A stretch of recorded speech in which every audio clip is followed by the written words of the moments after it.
खानापुर के किसानों ने PACS ओहदेदारों की जानिब से धान के थैलों में कटिंग के नाम पर काश्तकारों को धोखा दिए जाने के खिलाफ बड़े पैमाने पर एहतजाज किया और इस दौरान किसानों ने बतौर एहतजाज PACS के दफ्तर पहुंचकर दफ्तर को ताला डालते हुए ओहदेदारों को दफ्तर में बंद कर दिया।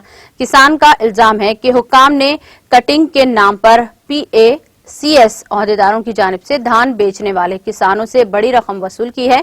एहतजाजी किसानों ने इनके साथ नाइंसाफी का मुतालबा करते हुए इंसाफ करने का अपील की गई है और इस दौरान एक किसान गुस्से के आलम में PACS की इमारत पर चढ़ गया और इससे छलांग लगाने की कोशिश की, जिसके नतीजे में हालात कशीदा हो गए। बादशाह किसानों और किसान यूनियन के नुमाइंदों ने तहसीलदार के दफ्तर पर पहुंचकर तहसीलदार दफ्तर का घेराव करते हुए इनके साथ इंसाफ करने का मुतालबा किया।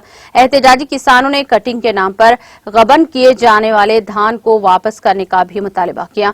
इस मौके पर इस वाक़े की इत्तला पाकर sub inspector police Khanapur Ramu Naik ने मुकामी वाक़या पहुंचकर किसानों ने बातचीत की और इन्हें इंसाफ का तयख्खुन दिला।